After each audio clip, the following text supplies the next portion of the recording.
datang di podcast Baper, bahasan pelajar bahas apa aja. Bareng saya, Kaila Zuka Azura. Gimana nih kabar Sobat Baper?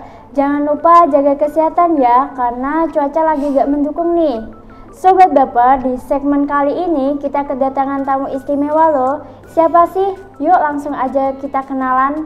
Halo Kak, boleh dong kenalan dulu sama Sobat Baper? Halo Sobat Baper, kenalin nama aku Resvi Fariska, biasa dipanggil Resvi, dan nama famous aku Rizka Resvi. Halo Kak, Kakak gimana kabarnya? Seperti yang teman-teman lihat, kabar aku baik-baik aja karena aku bisa sampai di sini. Gimana nih kabar hostnya juga? Alhamdulillah saya baik-baik saja. Ngomong-ngomong Kak, Kakak ini kan alumni dari SMK Negeri 1 Bangsi ya kan? Itu lulus tahun berapa ya? Aku lulus tahun COVID tahun berapa ya? Sekitar tahun 2019-2020an. Iya benar kan, COVID-19 ya, kita ngomongnya COVID-19, jadi tahun 2019. Tapi aku lulusnya tahun 2020. Oh. Nah sekarang kakak sibuk ngapain sih? Aku sibuk kerja, kuliah, sama organisasi untuk saat ini. Kuliahnya di mana ya Kak? Kuliahnya? Masa gak tahu sih? Enggak. Oke, kuliah aku di Universitas Islam Nahdlatul Ulama Jepara, Jawa Tengah ya, Indonesia juga. Di Jepara ya. Terus kerjanya itu di mana Kak? Aku kerja di Radio Pop FM Jepara as broadcaster. Jadi penyiar radio. Benar. Sejak kapan sih Kak jadi penyiar radio? Sejak tahun 2020. 2020 berarti habis lulus dari SMK? Iya. Oh, itu kok bisa jadi penyiar radio itu karena minat sendiri atau karena cita-cita atau karena keinginan orang tua atau apa Kak? Jadi waktu aku join di radio tuh karena aku gabut, di rumah aja ngapain gitu. Waktu itu kan zamannya COVID ya, dimana kuliah, belajar, kerja pun kita harus dari rumah. Sedangkan aku tuh tipe orang yang gak suka banget sama rebahan, malas-malasan gitu, gak suka. Terus ada lowongan kerja dimana sebagai seorang penyiar radio, aku suka banget sama ngomong, suka public speaking. Jadi aku mencoba untuk ikut seleksi, join kita di sana seleksi suara. Terus kemudian aku lolos dan pemberkasan juga lolos. Jadilah aku penyiar radio. Oh gitu. Tugas penyiar radio itu apa Kak? Tugasnya kita menyampaikan berita, dan juga kayak membawakan acara dalam radio tersebut, dan bahkan kita juga bisa talk show bersama instansi. Kayak gini lah, kayak podcast kita gini. Oh gitu ya Kak. Terus di penyiar radio itu ada tim kreatifnya atau enggak kayak di Eksa Jurnalistik ini? Sebenarnya ada, cuman aku kan di Jepara ya, di Jepara sendiri itu cabangnya. Nah untuk pusatnya itu di Magelang. Magelang terdapat tim kreatif kayak di jurnalistik ini. Oh, jadi cuma di Magelang saja yang ada tim kreatif? Iya benar banget. Kerjanya itu bagaimana Kak? Di Radio Pop FM sendiri ada dua sistem kerja untuk penyiarnya, yaitu ada part time sama full time. Nah untuk part time itu kita kerja cuma 4 jam, setelah itu boleh pulang. Sedangkan untuk full time kita kerjanya 8 jam, 4 jam untuk kerja kita siaran, dan 4 jamnya lagi kita cuma di sana. Entah itu kamu rebahan, kamu ngopi, kamu ajak teman kamu untuk diskusi di sana, boleh, yang penting kamu stay di sana. Oh. Terus skill apa sih Kak yang harus dimiliki oleh seorang penyiar radio itu? Basic dari seorang penyiar radio adalah kita ngomong ya. Jadi menurut aku skill yang harus dikuasai sebagai penyiar radio adalah public speaking. Terus unsur dari public speaking yang paling important adalah kita percaya diri. Kalau kita nggak percaya diri, nggak mungkin kita jadi penyiar radio. Ya benar juga ya Kak. Cara menjadi seorang penyiar radio yang baik itu bagaimana Kak? Gimana ya? Kalau dalam menyampaikan sebuah materi, sebuah berita, membawakan sebuah acara itu harus prepare banget sih, harus persiapan. Misal kita membawakan sebuah acaranya tuh berita, full berita gitu.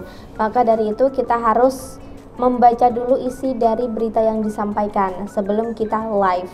Jadi tidak ada itu kata yang kita nggak bisa baca atau kata yang salah ngomong atau gimana, karena di situ kita benar-benar dituntut untuk perfect ya, walaupun kita nggak ada yang sempurna gitu ya, tapi kita berusaha. Gitu ya Kak. Selama Kakak menjadi penyiar radio tuh ada suka dukanya atau enggak? I think everything in this world is there is positive and negative impact. Jadi ya termasuk dengan sebagai seorang radio, ada positifnya, ada negatif. Nah untuk positifnya, aku bisa kuliah sambil kerja tanpa memilih salah satu yang harus aku korbankan. Semua bisa berjalan barengan. Nah untuk sisi negatifnya, sisi yang kurang baik lah, itu mungkin kita nggak bisa izin seenak diri kita. Misal kita sedang tugas nih, kita sedang siaran langsung, terus ada telepon dari rumah, misal musibah ya, nauzubillah ya. Itu kita nggak bisa tuh langsung pulang ketika kita live, harus nunggu sama temen. Iya. Buat gantiin gitu. Iya bener banget. Nah gimana sih Kak cara mengatur waktu agar kuliah sama kerja itu bisa berjalan dengan baik tanpa mengorbankan salah satunya? Karena aku kerjanya di radio, jadi menurut aku tuh cukup hal yang gampang ya, karena radio juga waktunya fleksibel. Aku harus setor dulu jadwal kuliah aku ke manajemen, ke yang pemimpin aku.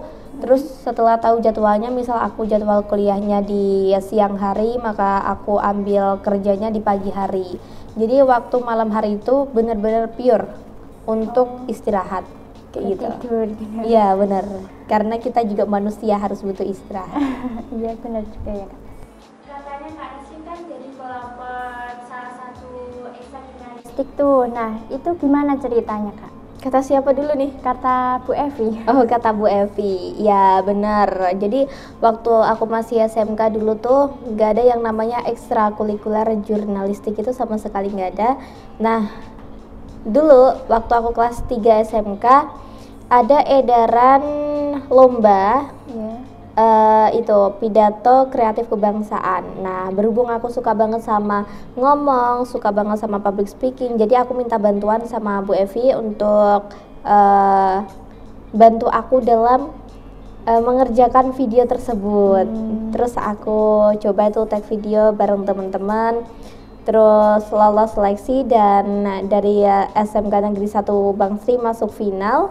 Dan di final itu kita dapat juara 1, alhamdulillah. Dari situlah kita baru diakuin sama SMK Negeri 1 Bang Sri sendiri dan baru didirikan Jurnalistik. ekstrakurikuler jurnalistik seperti itu. Iya. Ceritanya cukup menyedihkan sih Kak. Menyedihkan atau menyenangkan nih? Dua-duanya. Gitu. Tapi nggak apa-apa sih, dibalik susah payah kita dulu ada hal yang bisa kita bangun dan sampai sekarang bisa berdiri ekstrakurikulernya. Nah ngomong-ngomong, ini pertanyaan terakhir Kak, ada pesan buat adik-adik atau enggak Kak yang mau Not only study hard but also study smart. Nggak hanya bekerja keras tetapi juga bekerja cerdas. Everything in this world, nothing is impossible if you want to try. And trying now is better than trying later. One more. Motivasi tanpa aksi adalah sebuah halusinasi yang tak kunjung jadi. Makasih ya Kak. Nah dengerin tuh pesan dari Kak Reswi. Jangan lupa tetap semangat ya. Baik, terima kasih yang sudah pantengin kita dari awal sampai akhir. Terima kasih juga buat Kak Reswi yang Sama-sama. udah nyempetin waktunya buat datang ke podcast ini. Buat kalian jangan lupa like, comment, share, and subscribe ya. Nantikan podcast selanjutnya. Salam Sobat Baper. Bahasan pelajar, bahas apa aja.